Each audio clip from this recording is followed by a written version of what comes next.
Hello, I'm Nan Michael. Welcome to Athens Kaleidoscope. I'm here today with my co-host, co-producer, Jane Penwell, and we've got some video footage for you and some talk. We always have talk. There's not even a question. First, I'd like to bring up a couple of news items. Oh, good. That's what Jack Parr used to do, I think. Jane, did you ever alert oncoming motorists that there was a cop over the hill? Of course. Because, you know, they somewhere made a law against that. Oh, really? And it went to court, and the judge said that was a breach of freedom of speech, that you could flick your lights to have your speech. Well, good for him. Well, you know, I used to do that more than I do now because there was an urban legend that got out that a gang was wanting to kill kind, considerate people. And they would go after people who warned them. There was the police back there. Are you sure that was an urban legend? They may still be after you, Nan. I learned that that wasn't so, so I haven't built up my frequency of doing that again quite as much, but that was kind of a scare. What was the punishment for flicking your lights? That's what I want to know. Oh, I don't know what, you know, if they find you or what, take you off to jail. Can you imagine? Well, my other news item, you remember last August we talked about the largest virus that had ever been found? Oh, vaguely, yes, I do. And it held 2,556 genes, and only 6% of its genes were like anything else on Earth, and they thought it might be a new life form, and no one had, it was the largest ever found. Now they found a bigger one. Oh, my goodness. Well, and what's worse, they brought it back to life. Oh, golly. Who knows what's going to happen to us now? They put it in a Petri dish and it started reproducing and infected an amoeba. Oh, dear. And so inside the amoeba, there are more of these things growing. This reminds me, and I know I said this at the time when we were talking about this, reminds me of Carl Sagan. Billions and billions, remember him? I remember vividly him saying that we're going to outer space and looking for other life forms, and they're right here on this earth, and they're called viruses. And he said that, 25 years ago? And that leads me to say, Sunday night at 9 o'clock on National Geographic, they're doing the first episode of the new Cosmos. So you're going to be able to see it again, not with Carl Sagan, of course, because he's passed away, but with somebody else. And they're going to try and do another show with all the new knowledge we have now. And Carl Sagan's wife has been working on it as a producer and a writer. Really? And what channel is that? National Geographic, well, on Time Warner Cable, which is what we're on right now, it's in the 60s. I can't remember, 61, 62, something like that. I don't remember what it is up in the higher channels. And it's also going to be on Fox, because somehow Fox and National Geographic are, I don't know what, partners or something. So it's also going to be on Fox, and the local Fox channel on Time Warner is 8. So at 9 o'clock. So those of you who loved Carl Sagan, as I did, or who are interested in science and astronomy and astrology, not astrology, astronomy, take a look. It's going to be good. Well, the first large virus was called Pandora virus because they realized that If they opened it it could be up, but that one didn't come back to life. thank God. But this other one is 25% larger than the other one. Heavens to Betsy. Where did they find it? Where are Okay, these in things? Siberia. Oh, One of those ice drills they put down and got it. And the scientists admit that they're not positive it wouldn't affect humans. well, how could they be? Said- They couldn't be. That's scary. It really is scary. It really is. Well, you know, there's been so much stuff crashed in Siberia. You know, remember back in the early 1900s, some comet or something crashed there and knocked down trees for miles and so on and so forth. So who knows, you know, it could be a remnant of something that crashed on the earth. And of course, in the Siberia, it would be frozen. So it would just stay, you know, frozen. Ugh.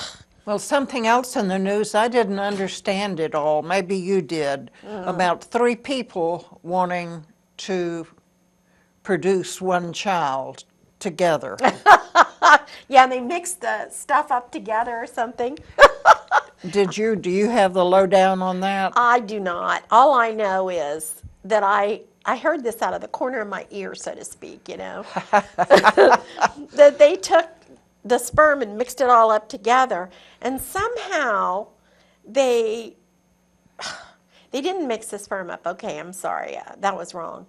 They got parts, DNA, from 2 different sperm and put them together, or something like that. That wasn't the sperm mixed up, because that's too easy. It was the eggs. It was the eggs, and they got the DNA and stuck it in there. I don't know. I can't wait to see this kid when it arrives. I can't even believe that it's actually.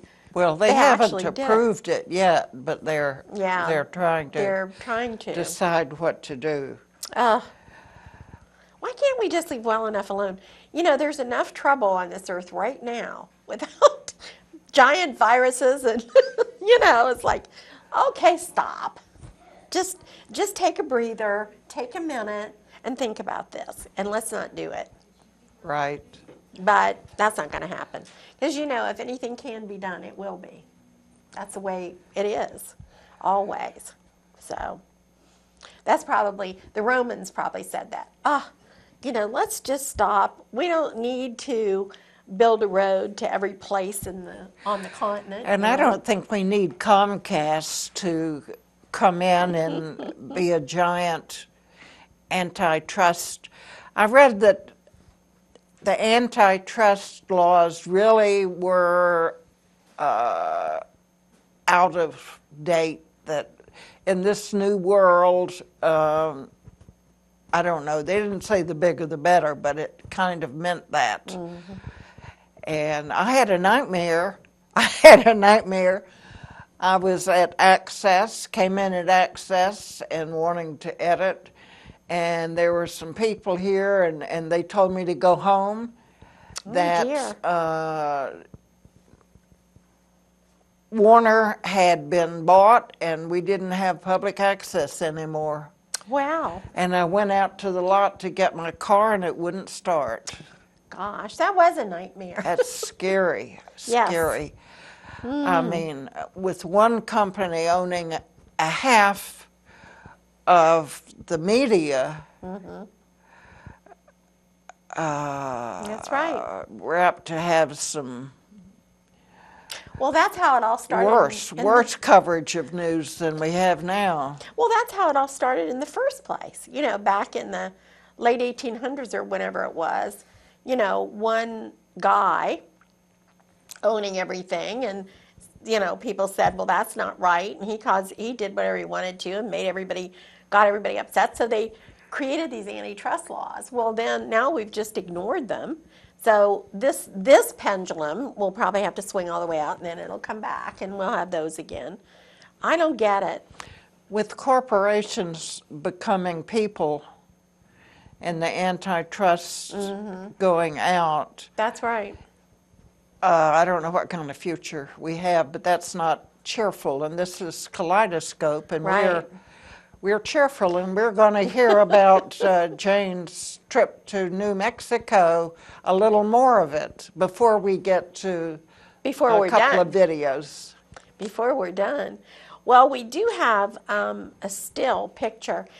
The thing that I wanted to talk about is the trip that I took. I was in Albuquerque, New Mexico for a conference. And after the conference was over, I stayed an extra few days.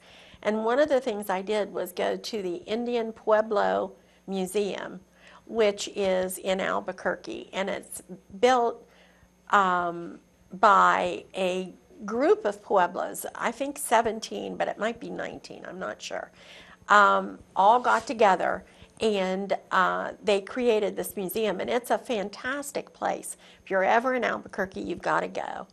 It has the look of a Pueblo, too. I mean, they built it, it's kind of round. And I don't know, it just kind of looks like a Pueblo. And in the center, there's a big open place in the center, and that's where they have dances. And I was there on Saturday, and they were supposed to have Pueblo dancers from one of the Pueblos, but the dancers weren't able to make it because they were having a ceremony at this Pueblo and it ran over, took too long, or I don't know, maybe they didn't start. Whatever happened, anyhow, they had to be involved in this ceremony. So what the museum did was they got this husband and wife duo that are both Indians, Native Americans, and both perform and have performed for many years, dancing and singing and so forth. And so they performed for us. And the picture that you're going to see is the man in his full regalia as he is dancing. There he is. Now you see on the back, he calls that a bustle on the back, and those are eagle feathers. And this is a really big deal to have eagle feathers. You have to go through a ceremony. It's kind of like a coming of age, ceremony. And you have to be awarded eagle feathers. You don't just go out and pick up an eagle feather and stick it in your hair. Oh, no, you No. need to go through wildlife and game. Well, I don't It's know. a law against owning eagle feathers, Oh, I really? think. Well, maybe not for Native Americans. I don't know. But he went through a ceremony and he was awarded his feathers. And if we can look at that picture again, you'll see his headdress. You see it's kind of sticking up. You can see it's up, kind of sticks up off of his head. Those are porcupine quills in his headdress. And that was fascinating. Goodness. Yes. And there's just a story about every single thing that he's wearing. Everything in his regalia has a story, or it has a purpose, or it has a meaning. And that was fascinating to me. And he has, I don't know, I would say he's probably 60, maybe a little bit over 60. And he's been doing this for the last 40, 45 years, performing with different groups and himself, and then also living the life of a Native American. In other words, he's totally involved with his own tribe and the ceremonies, and the ceremonies follow the seasons. They have. And you said his wife was a Native American also. Yes, and he was Zuni, which is a Pueblo out in New Mexico. There's several Zunis, I think, several Zuni Pueblos. And he's at least part Zuni. I don't know if he's 100%, but he's part Zuni. So he has done the Zuni ceremonies. They have what they call a kiva, which is a place underground. You lower yourself down, or you climb down into it, where they do a lot of their ceremonies, and they do them underground. Exactly why, I don't know. But anyhow, he had done the kiva ceremony, so he could go into the kiva. You know, he'd been accepted. But he also one of his parents must be Zuni, and the other one must be from a tribe that is more, I don't know, I guess in the forest, because he talked a lot, and there's no forest, hardly any forest in New Mexico. So I didn't quite get it where the other part of his heritage is from, but kind of woodland tribes. And then his wife is from Montana, and she's from 2 different tribes also in Montana. And they got together and, of course, married and had children, but they still have always followed their traditional ways of life and ceremonies and so forth. And she's a singer and a flute player. And I don't know if you've ever been to New Mexico, but every store you go into, it seems like they have that haunting flute, music. And she played the flute and sang for us, and it was fascinating as he was. And he's in the picture, if we could see it again for a minute, he is dancing. He has his hand up, and I'm sorry, I had more footage, but something happened with my phone, and I can't get it off. But anyway, he was going around. You see how it's a circle. I don't know if you can tell that it's a circle. Yeah. Okay. But he would talk about going into the circle. It's kind of like a sacred thing. When they start dancing, everybody lines up according to age, with the littlest kid at the very end. And then they go forward, and then depending on the dance that they're doing, there's something that they do as they go into the circle. In other words, they're kind of giving themselves up to the circle. And so he went all the way around, and then he got all of us up in the audience, and we went, and he told us what to do, and then we went in the circle. And what's interesting to me is how the sound of your feet adds to the music.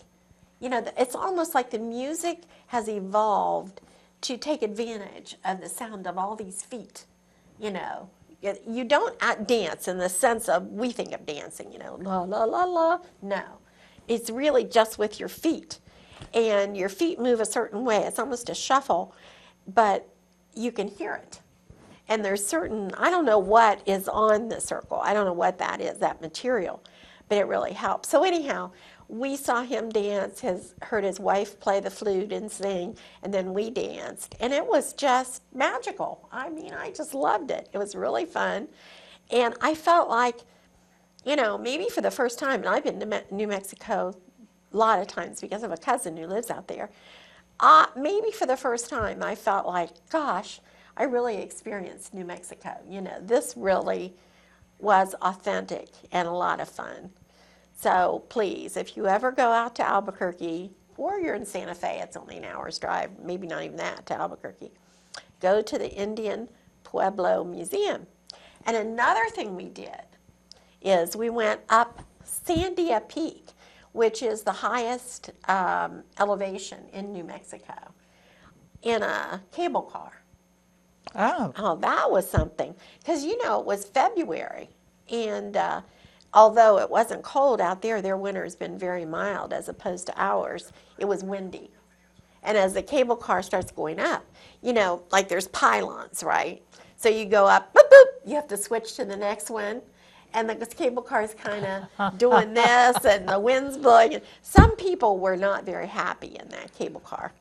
But it was a fascinating ride because we got up so high that even though it was very warm down at the bottom, when we got up to the top, it was like Ohio.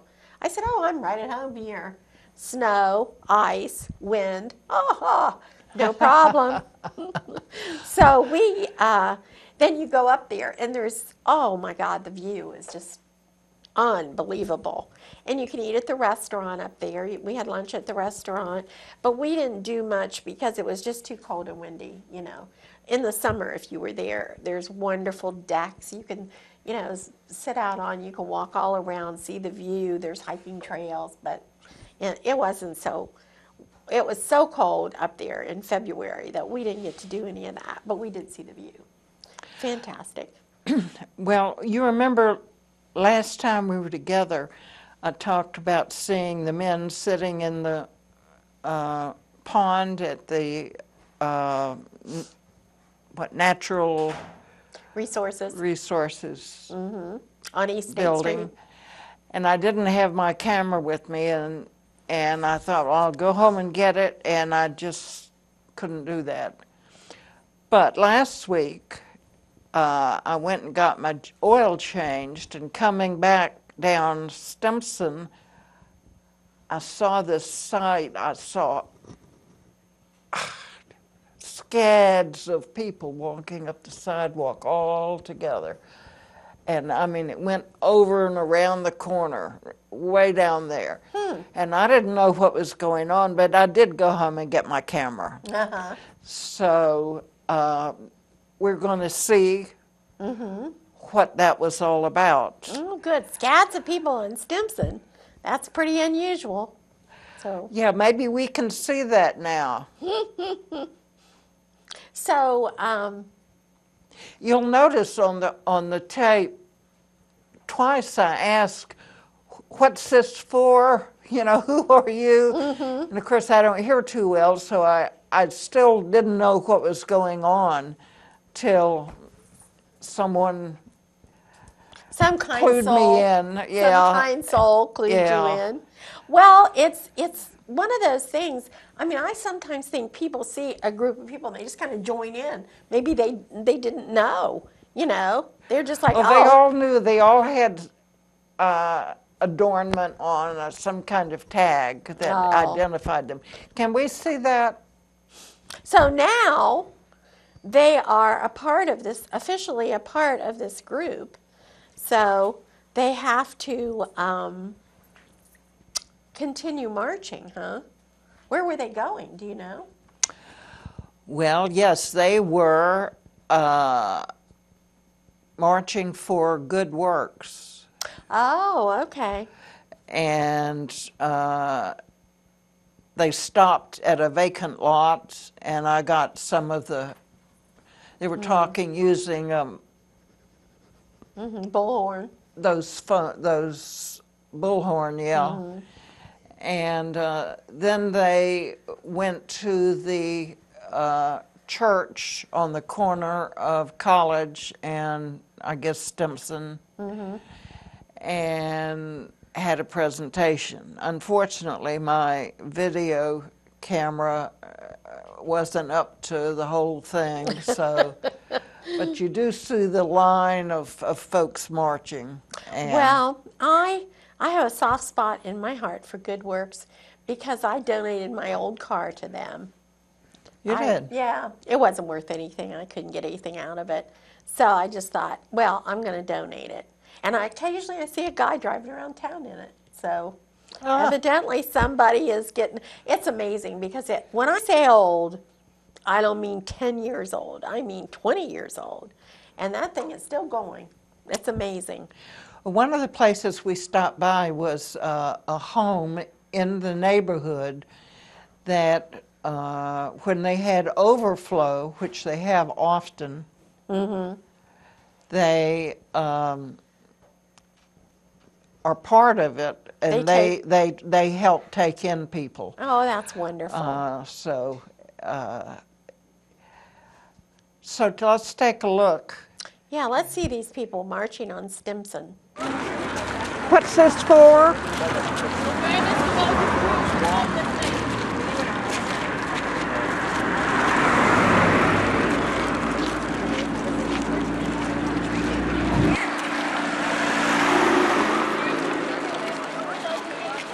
What's this for?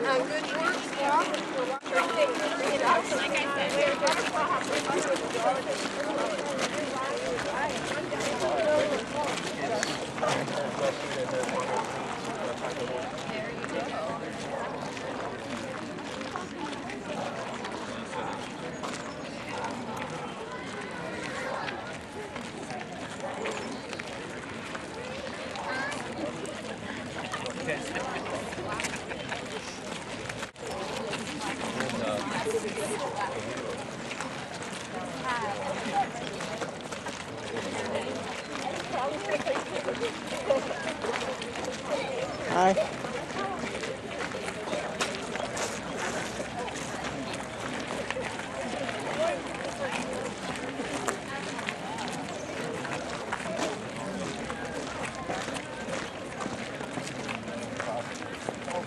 Yes, because I remember catching those. What is this for? Good For works. those who don't have homes. Oh, good works. Generational poverty and how people have a really hard time getting out.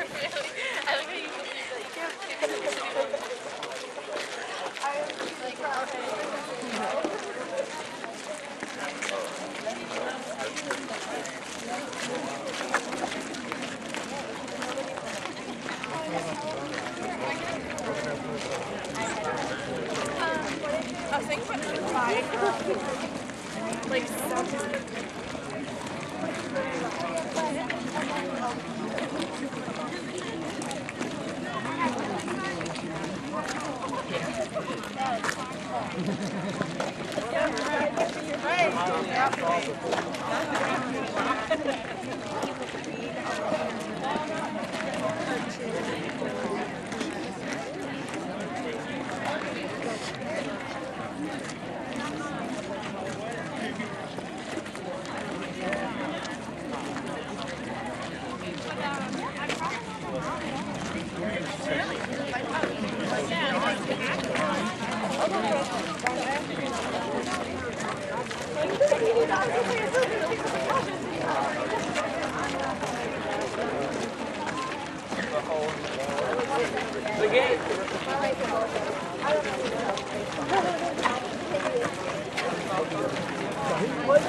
Pictures of us.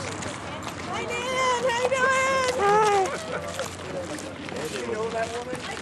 She's subversive.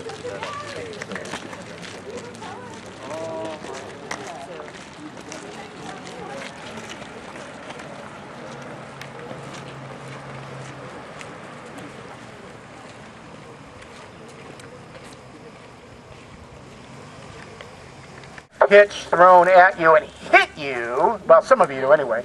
Somebody threw a hard ball.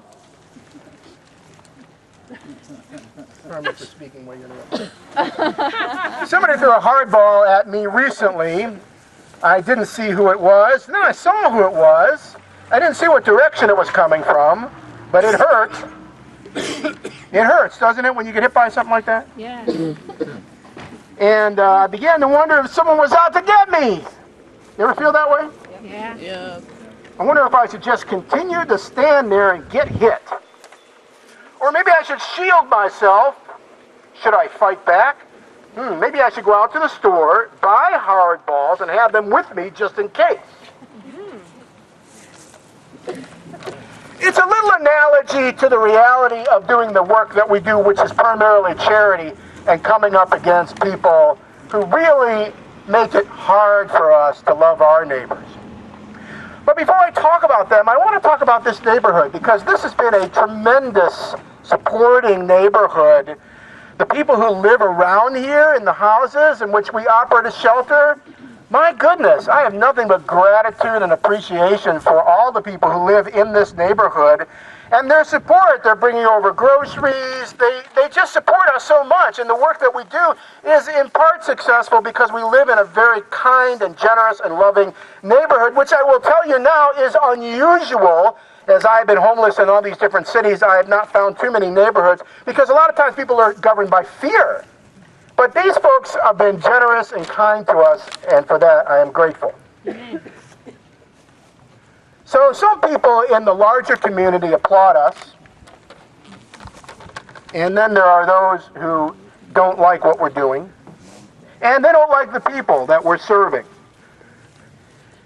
And we believe that we should defend the cause of the poor and speak up for those who cannot speak for themselves. Now, you're only going to remember a smidgen of what I'm telling you today. I know that, but I'm going to say it in the hope that you're going to remember some of it. Some people refuse to use their power for good. I'll say that again. Some people who have power refuse to use it for good. Some distort what you're doing, and some won't cooperate. They want to play hardball.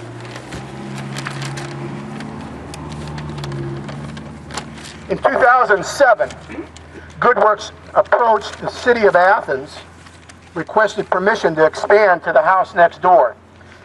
We wanted to serve families who had no place to stay. We knew something was coming. The city unanimously, the volunteers who work on the city board said, no, you may not expand. And in 2007, through the past year, we have had to turn away 769 people who were homeless and had nowhere to go. There is something wrong with that. We're not asking the city for money, we're asking them for permission. But what we came to find out is the zones, they discriminate against nonprofits. They don't discriminate against students. If you go onto the one side of Athens, you'll find they have built houses onto houses. It's enormous. Go down to Palmer Street. Enormous houses on the houses. But the city council refuses to create a zone. They have the power to do that. They refuse to create a zone for a nonprofit.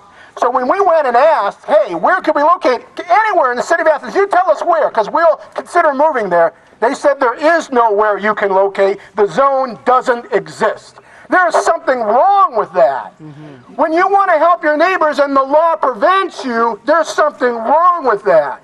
So, I don't know what to do, but 6 local churches sent a letter to the mayor and said, we want you to address this problem. And the mayor said, did you hear that? That's what he said. No. And so we struggle on the front lines. We are not really people that want to fight in the courts and fight in protests and be radical activists that irritate. That's not who we are. That's not who we are. But there comes a point in which you've got to raise your voice for people who are caught in the crossfire because they're not important in our society anymore. They're vulnerable, they're in poverty, and they don't count. And so your job, telling you, to raise your voice. That's all we're asking today. As you see those opportunities, speak up for those who cannot speak for themselves. Well, the last hardball that was thrown at us this year was through our funding source. GoodWorks has been funded since 1986. About a third of our budget comes from the state of Ohio. And up until this year, that's gone great. In fact, we asked them, if you had any problems with us, no problems except this one. They changed the rules. And the rules conflict with the law. The law says that we should not ever have to deny someone shelter because they refuse to provide personal information on the state's database. Let me say that again. The law says that we should not deny someone shelter because they refuse to upload their personal data, their medical history, their social security number, lots of details on the state's database. Can you imagine coming to our shelter at 9 o'clock at night and saying, hey, I need a place to stay, and I say, sure, we'll help you. What's your social security number? Tell me your medical history. Oh, you have a history of being bipolar. Well, I want you to know I'm going to upload that to the state's website tonight. Oh, you're not willing for us to do that? Well, you can't stay here. It's cold outside and you look hungry, but we won't help you. And that's the condition of their funding for us. You don't believe me? It's really the truth. It's really the truth. I have no desire to mislead you. That's what's going on. We had a face-to-face meeting with those people, and it's absolutely crazy what they're telling us to do as a condition of receiving their money. So we said no, because we won't treat people like that. We won't do that. Amen. Amen. When you stand up for people who have no voice in your society, in your culture, in your community, you do risk someone saying things about you. You know, we've been really grateful for the media as over all the years that we've been doing this, 33 years, we've had good press, we've had a good reputation, and we work hard for that. But now we're going to enter into some controversy. We're trying to illustrate for you, I'm ready to conclude in case you were wondering what's going on now. We're trying to create experiences today. You're all going to have a variety of different experiences beginning now. And so we're going to separate you according to something you have no control over, what's in your hand, the color. And Stephen, I need a little guidance now. Where do you want them? Everybody who has a paper stays here now. People who did not get a paper go to the Timothy. All right. Everyone who has a piece of paper, it's either green or red, you stay in this location. And you, hey, I'm talking to you, those back there. You're going to actually go and follow Francis, and you're going to be going into, some of you are going into the Timothy house. And this concludes this part of this conversation. Thanks for listening.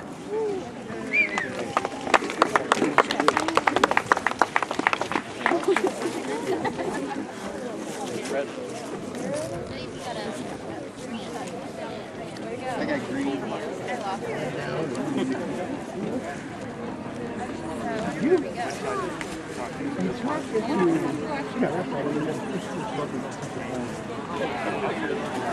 think you could announce it one more time that no slaves come with us and announce that people. I think you might need to announce it one more time. Okay. You can't go to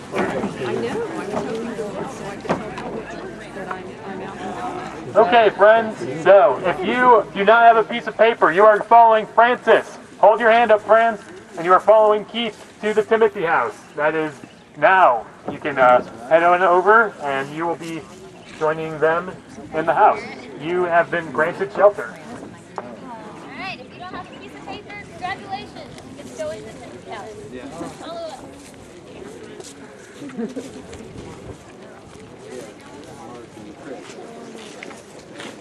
Do you guys have papers?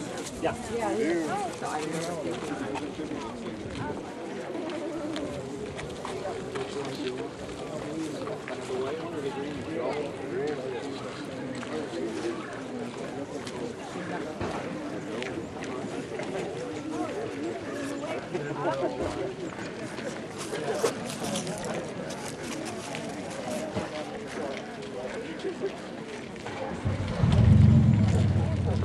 Alright, friends, we are going to be doing a little bit of packing, so we're going to ask that everybody doubles in as close as possible, because my coworker and the teacher in the head will not be having this, I believe.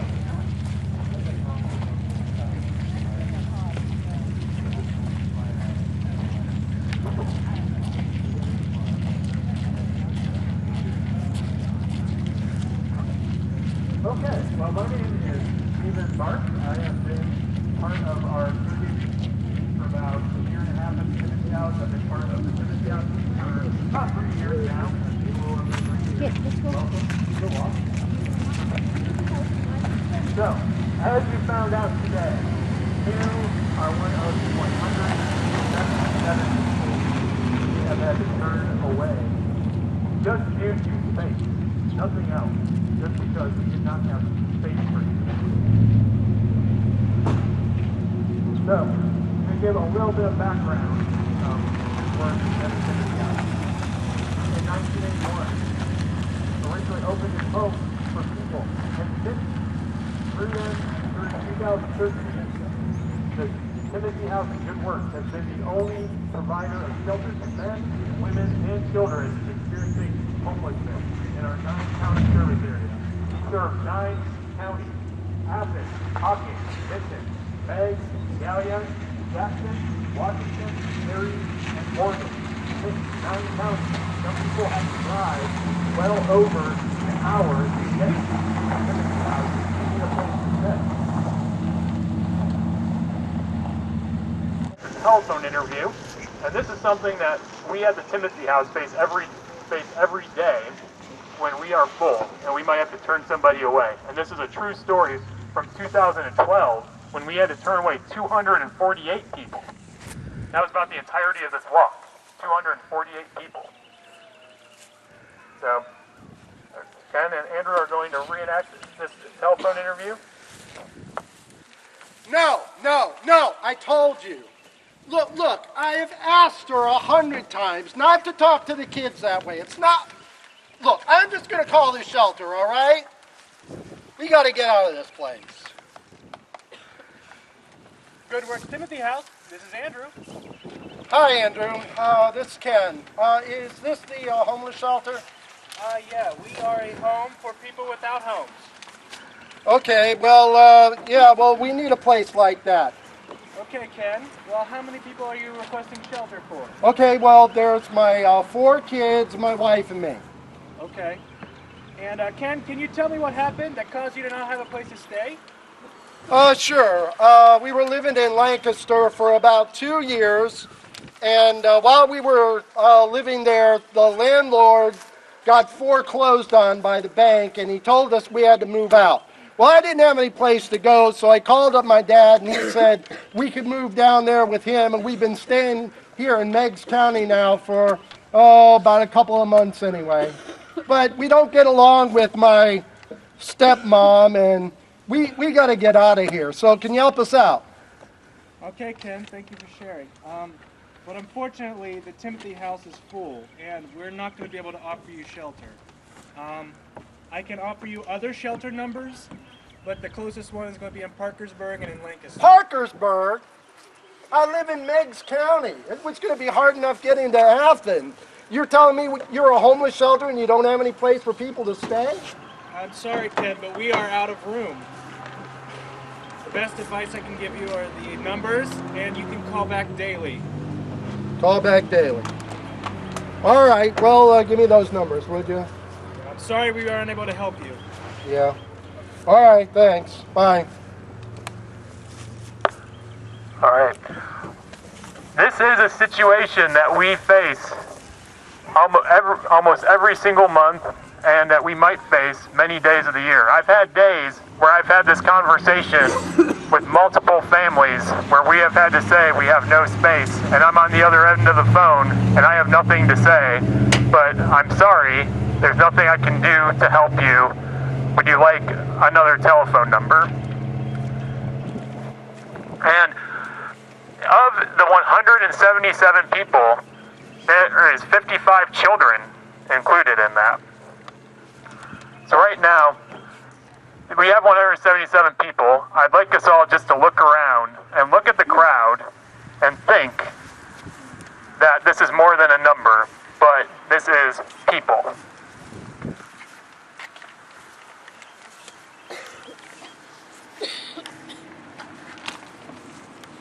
So that's the question. What happens to people at the Timothy House when they can't come and stay here? Some people, probably like this, the family, I had somebody who came in who told me they slept by a vent by the local coffee shop last winter.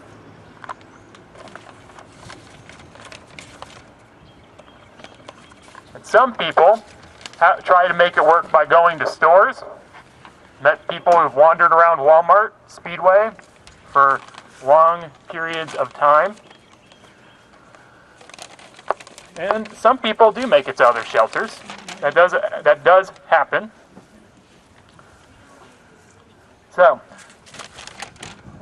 those of you who have a red piece of paper, you guys have been not granted shelter, and we have nothing else we can help you with.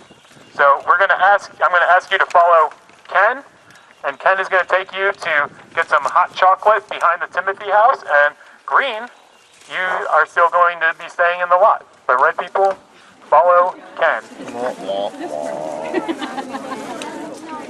See you, Red. Later, Red. Oh, you can go with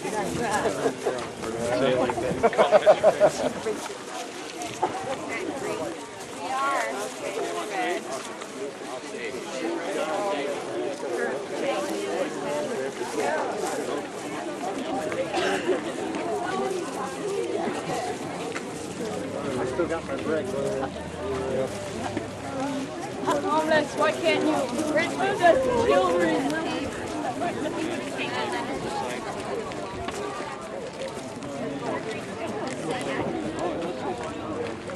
Okay, green people. We are going to reenact another telephone interview. And this time we're going, this is another true story, but this time we're going to show a different ending to the story. And it is when ordinary people do extraordinary things.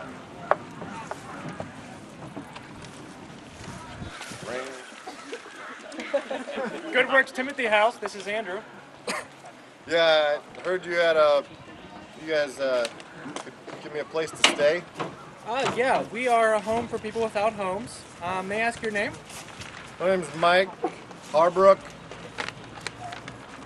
Okay, Mike. Well, how many people are you requesting shelter for? 3. Me and my 2 daughters, 8 and they're 5 years old. Okay. Well, Mike, can you tell me what happened that caused you not have a place to stay tonight?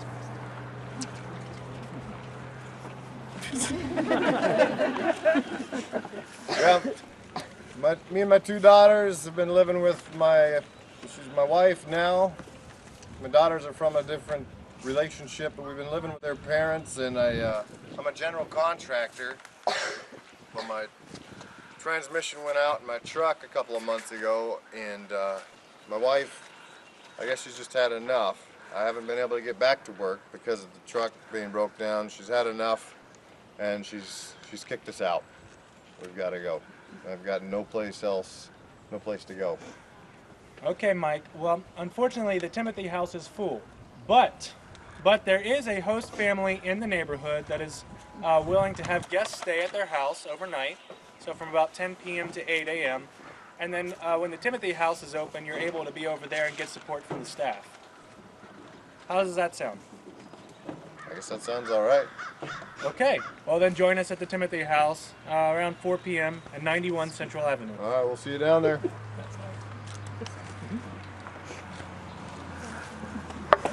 There is a new idea in our community, and one family in this neighborhood decided to make it a reality. We call this idea a sign of hope. The family, in this case, has 2 extra bedrooms in their house and is willing to keep those rooms available to host people overnight when the Timothy House is full. Since Sign of Hope began in 2013, they've helped many single men and women and several families by letting them sleep at their homes overnight. We're going to go walk by one of these homes, host families' homes, here in a minute, to see what it looks like when ordinary people do extraordinary things. We're then going to meet up with the rest of the people who've gone over that way in the back of the Timothy House for some snacks and hot chocolate. Hey. Right? Yeah, oh yeah. Oh yeah. What do you think? You don't have a green card?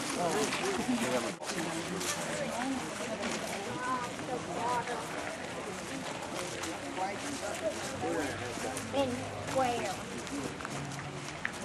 I can call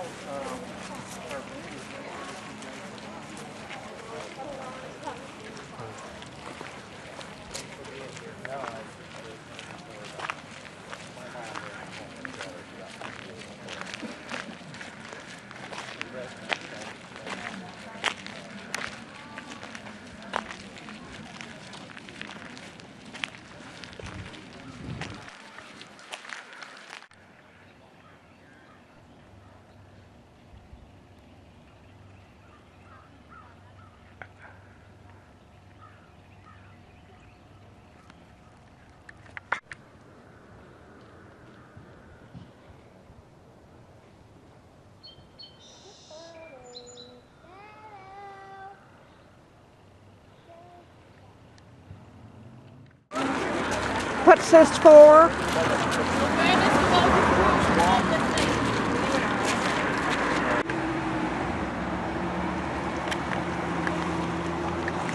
Okay. Okay, my name's Dawn, and this is Mother Earth Community Thrift. My partners are Joe McGowan and Dustin Bell, and we're family. Right now, we had somebody stop by yesterday. There's a benefit going on for, if you give me a minute, for Teresa, let's see. It's a Chinese auction for Shirley Hutchinson to help pay for medical needs, and someone stopped by 2 days ago and they asked for a donation, so we're giving them a gift certificate so they can give it to whomever. It'll be in the Chinese auction. All right. We try to give back to the community the best that we can. Right now we're holding a bag sale which includes any type of clothing whatsoever in the store.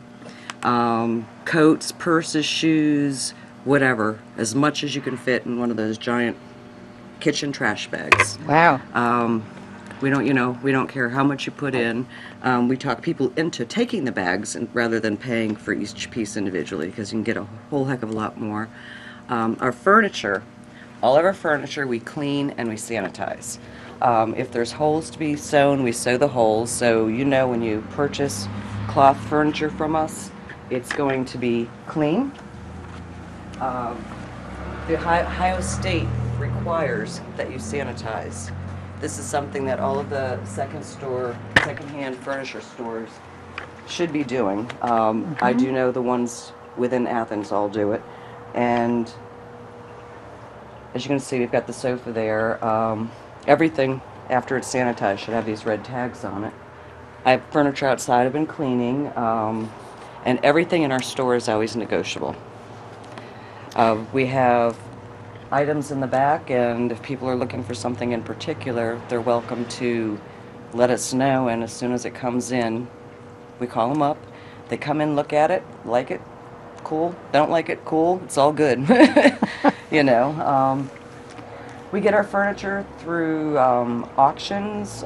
Sometimes people bring furniture by. It comes from different places, and that's who we're at. We're into recycling. We fix things. All of the furniture that comes in, if it can be saved, we save it. Replace handles. We could wood glue it. Antiques, I won't touch. I've been told by people that love antiques that you leave it to the people that have the experience, and I'm not there yet. So did you say that this is run by your family? It's Joe, Dustin, and I. Joe and I are partners, and Dustin's my son. Mm-hmm. We live together and work together. Okay. Yes. And this is where the old Ponderosa was. Yes. I remember Sometimes that. I smell steak. Yeah, we have, it's like our books are 25 cents a piece, coffee mugs 25 cents a piece, 5 for $1. Our regular customers know that if they see a price tag and they want a better price, they just ask. Some of the people that are just getting to know us ask us, what is the lowest price you want to take? And, trying to get them into the feeling comfortable. And a lot of them say they're afraid they're going to insult us, but we don't get insulted in that way, not at all. It's supposed to be a fun experience. And the name of it is? Mother Earth Community Thrift. Mother Earth Community Thrift. Yes. Well, do you mind if I look around just a little bit? Not at all, and everything's negotiable. And tell me, I couldn't hear your name. My name's Dawn. Dawn. Dawn, yes. Okay, well, thank you. And my guys are hiding.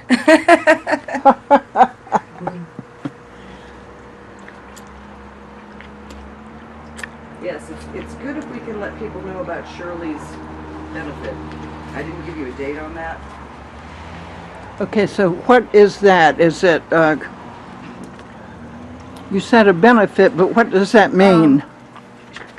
Shirley Hutchinson has apparently, she's lived in the Athens area for over 60 years and has always helped others, and they're asking people to now help her. They're holding a Chinese auction for her at the Hutchinson Auction Incorporated, located in Albany, on March 8th at noon, and the drawings will be at 2. They're asking different businesses to donate something so that people can bid on them. So that is this Saturday? This Saturday, yes. Okay. I don't know how often we're going to play before then, but we'll surf. I am sure that if anybody is interested in helping her out, that if they stop by Hutchinson's, or I actually have a contact person, they can stop by the store, we can give them information, and we can make sure that whatever they want to donate gets to her. Okay. We'll be glad to help her out. We've also had a few cats that have come to us that we found homes for. Now, what did you say? Cats. We've been fostering animals. We had a dog out at our home for 6 months. You know, Well, one of the people I work with has 5 cats. that's good. Cats are good. Cats are good. It's Alex. I think she's been here. Okay. So, Well, Athens loves their animals. They really do. thank you. Thank you.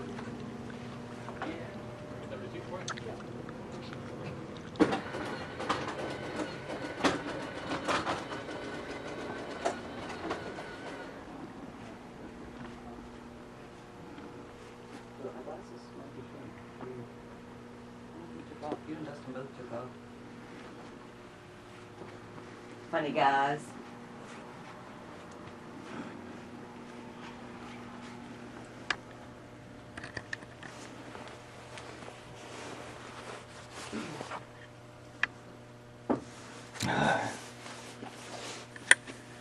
What'd you see?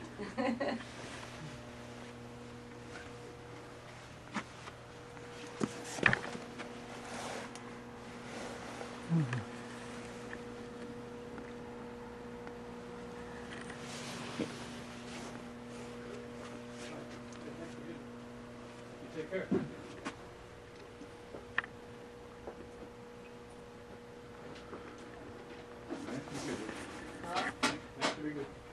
We're good? We're good to go. Yeah, good. If it's okay with you, I'd like to take Dustin to go get that couch. Go get what? Oh, yeah, go ahead. I know if we said we may go to the auction tomorrow, but I want to get this while the ladies room. Yes, absolutely. We'll just sit outside. Thank you.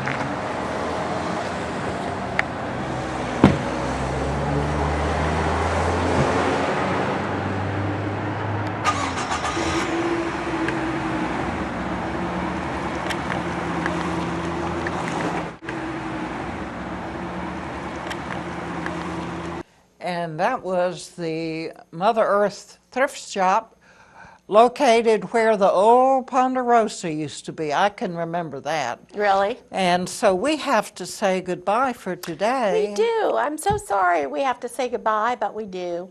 Time flew. Time flew. So Okay, goodbye, Athens. Athens. See you next time. Be sure and tune in to Cosmos.